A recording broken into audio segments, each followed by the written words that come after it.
तो इसी के माध्यम से इसी को फॉर्मेशन करने के लिए पहले हम अकेले तरीके से वीडियो कर रहे थे।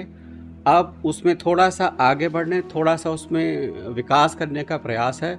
इसीलिए हमने एक फॉर्मेशन किया है जिस फॉर्मेशन का नाम सिया भारत फाउंडेशन है, जो संघर्ष, सत्कर्म, समाधान और निवृत्ति की ओर आपको ले जाएंगे एक एक करके। वैसे तो आज अगर आप देखें तो धर्म के मार्ग में इतना सब कुछ आ चुका है, इतनी सारी कुछ चीज़ें हैं कि लोग बड़े कन्फ्यूज हैं। खासकर आजकल का युवा समझ में नहीं आता कि किस पे भरोसा करें, किस पे ना करें, कौन सही है, कौन गलत है और किसकी बात माने, किसकी बात ना माने। क्योंकि धर्म को इस तरीके से उलझा दिया गया है कि धर्म अपने आप में एक, मान लो, एक सवाल बनता चला गया है।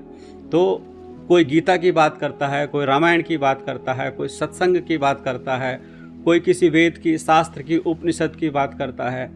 अब इन सब चीज़ों का हमारे जीवन में क्या उपयोगिता है? अगर मैं आपको बोलूं कि आपने मान लो नर्सरी क्लास में एडमिशन लिया, फिर आप 5th में गए, 10th में गए, फिर आपने ग्रेजुएशन किया, फिर आपने पोस्ट ग्रेजुएशन किया, तो वो सब इसी कारण से तो किया कि एक के बाद एक आप बढ़ते चले जा रहे हैं, तो उसकी आगे उपयोगिता बढ़ती चली जाए आपके जीवन में।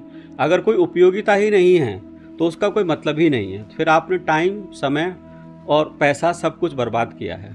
इसलिए एक लक्ष्य का होना आपके जीवन में बहुत अनिवार्य है। और अंतोतगत्वा जीव के जीवन का लक्ष्य है सिर्फ ईश्वर प्राप्ति है। उसके अलग अलग माध्यम हो सकते हैं और अलग अलग माध्यमों से जब आप देखेंगे तो आपको स्वतः एक एक कड़ी खुलती चली जाएगी।